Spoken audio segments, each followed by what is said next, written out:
Okay. So you've had some education-wise and experience with looking at various different amps and things like that, and you've got and pedals and things and product development, and you've got one pedal within your range at the minute, or have I seen two, two? actually. Two, yeah. It's actually two. So yeah. So this is if I wanted to say that's sort of the flagship pedal. So that's the all you can boost. It's basically a two-stage boost. So two boost circuits that kind of work and interact with each other, or depending on the settings, one feeds into the other, and that creates some kind of like saturated, slightly compressed overdrive. So at some point, a good buddy of mine who was reviewing the pedal told me the name is wrong. You should call it all you can drive, because this is also a drive pedal. All you can boost is that name doesn't fit. I said I'm going to think about it, but I just like all you can boost, and I like the graphics I did. So and then on top, you also have an active 3-band EQ that you can switch on, and the mid control is at some point going to give you another 12 dB of additional volume, and also it's going to help your guitar cut through in a mix. So you could basically use that as you have your bass, your guitar amp's basic sound, and then engage the pedal, and you have depending on what kind of settings you have for the two boost controls, you have an overdriven or slightly boosted sound, and then if you want to further get the volume right for a solo or something, you just engage the EQ.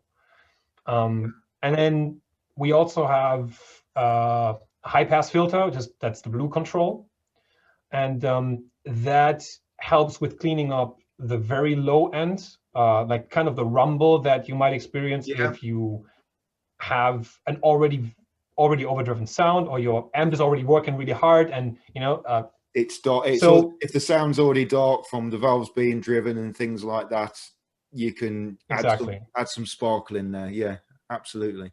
Exactly. And so this has drive capacities, that's for sure. But you can also, if you have both boosts at like kind of 11 o'clock something, then it can be some kind of a clean boost actually, and it doesn't distort very much. It just makes things louder. It makes your amp's input stage work a little bit harder, and that's good for the metal guys with those low tunings. You get this kind of super clean, slightly boosted drive, and with the high pass filter, you just get out all the stuff that's disturbing you, all the low rumble that's disturbing the sound. So that's why I said a lot of people can use that. The blues rock player, the metal player. I wanted to do something that everybody can use. So wow. And how long did it take you to come up with the design and the circuit, and what gave you the idea? Was it just something that you wanted, something so versatile? Yeah, the idea was that I wanted my first pedal to be something that is not limited to a certain type of player. So that was the main idea. And then after that, I was inspired by a couple. So to be 100% honest, there's one thing that I was inspired by that is present in other pedals. A certain pedal that has a tight control. And I looked at that circuit and I really liked it, but I just found it to be too extreme. So I kind of adapted that and made it a little bit softer, that it doesn't cut that heavy. Right. And then I made this my high pass filter, which in the end it is. I mean, it's tight, sounds nice, but it's a high pass filter. So, and then from there on, I was just thinking what the switching would be if I would have something that switches to two boosts and the EQ is always on, or if I wanted to do something that's separate from each other. But then I decided, after trying out these different variants, that I wanted to have something you engage and you have your basic sound. And if you needed that little extra, or if you needed to correct some of that high end, you could engage the EQ part of it. So that was the basic idea behind it. And the design, I wanted something simple yet appealing. So there's no complicated graphics on this. Maybe I'm going to do that with another pedal, but for now I wanted something that's kind of sleek. And a lot of people like the color scheme of the knobs, which yeah, I do. That was intentional. I wanted it to be. Yeah, I do. I like the like graphics. this. I mean, I love the artwork on pedals today. Some of it is just phenomenal. Yeah, some people are. And it really makes me want to buy their pedals just looking at them. But I also like a lot. I mean, there was I can't remember what the effect builder was, but it was a pure white enclosure. That was it, with white knobs. That was it, and it looked gorgeous, just really nice. And equally, that just as nice. I think the colorways and the graphics that you've got on there, I think they're really nice. I love them. Yeah, so I absolutely like them. So it's simple. It kind of tells the story.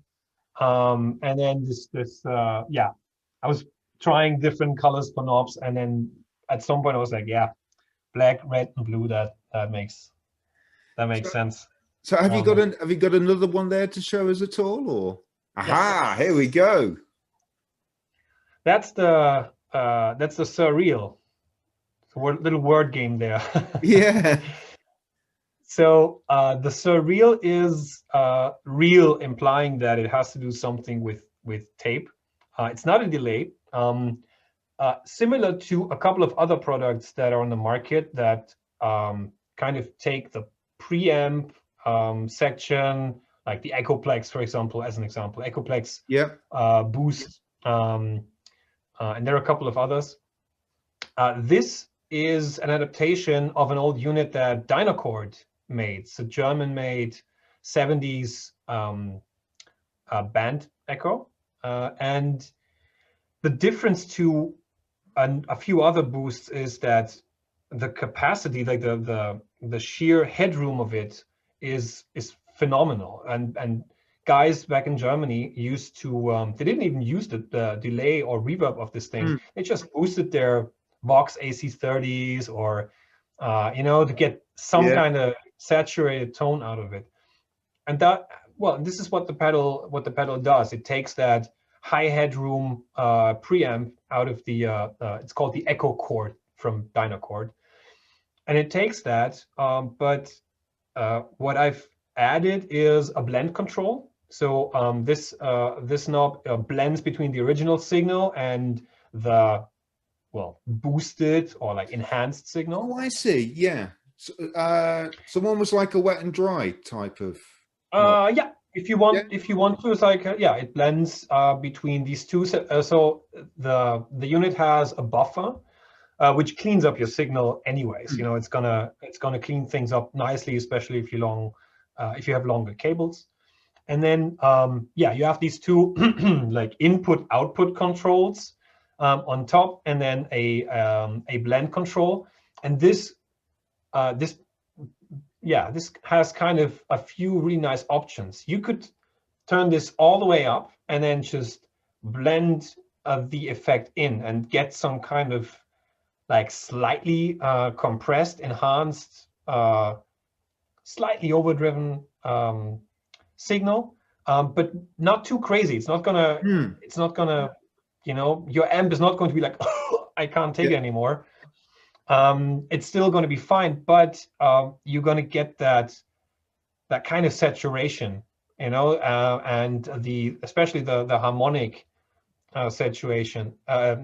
So this works a little bit better with single coils than it does with humbuckers, I have to admit. But in the end, it's like everybody wants their single coils to sound fatter, so if you have a humbucker Y, you don't need that. Yeah, yeah. It's and and you said that those two knobs on the top, they're for the inputs and the outputs. So is it altering the gain in and out of the pedal? it's altering. So the circuit, I've called these two controls fat and grit, because one adds volume with lots of headroom. The other one adds at a certain point, so it really starts to work like around 3 o'clock. Then the last quarter of the control it really does a lot within this short range, and that's due to it just orientates itself at the preamp, at the original preamp. It can go into fuzzy territory if you want to. So if you turn all these knobs up, there are certain amplifiers that just can't take that volume. I've played what was that? There was I've played a Morgan AC20, because what I did with both pedals was I went to a retailer in Germany that has a huge room with, I don't know, like 40 different amps and a switching system. So you just plug yourself in at one spot. You can switch through all the different amplifiers, and I tested it in front of everything. And then some amplifiers that have the headroom and can handle this pedal, they were fine. They just had like lots of added volume and a certain type of compression, saturation. And then others were just, they couldn't. It was just like the ugliest fuzz kind of sound coming out of it that you can ever imagine. It sounded like it was broken.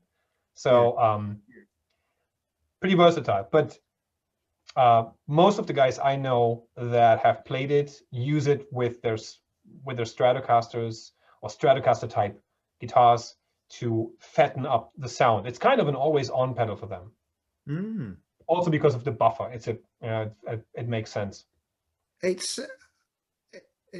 don't want to state the obvious, but it really sounds like you really thought about it. Not creating something like an EP boost, but taking it the next stage on, if you like, with little bits of tweaks and versatilities which are unique to your design. That's what it comes across to me as sounding like. It sounds great. It sounds really versatile. So, yeah, it's kind of what I want to do. I'm not going to create a pedal that does one thing. And since I have some insight into the market, obviously, due to my time working in the industry, I also have a sense of what might work over other things. And it's nothing against pedals that do one thing with one knob. At some point, I want to do something like that as well. But this one knob is going to have a lot of range, that's for sure. Yeah, well, you do. Like I love my orange amps because I love the simplicity of them. I can just plug it in. Everything's pretty much at 12 o'clock. All the 3-band EQs at 12 o'clock. So I don't really have to fiddle about much. I get the sound that I want. I like that simplicity. I had a guy, Life is Unfair, sent me a one knob fuzz, and I've had to go with that, and I really enjoy that. At about sort of 1 o'clock, it sounds fantastic. I really like that. But I love other stuff as well. I love, pedals with lots of, the tap tempos and stuff like that, and different. Oh yeah. I mean, I've got the Thorpe T Medic, which is in the bottom right-hand corner of my board there. Oh yeah. It's a great pedal. You've got a nice 3-band EQ, and you've got 2 different boost and gain knobs. And that sounds very kind of, it doesn't sound very versatile, but it damn well is. It's so versatile. Yeah, it is. There's so much you can get from that pedal. It's in my effects loop at the minute, but even at the front end of the amp, it can do all sorts of stuff. It's fantastic. So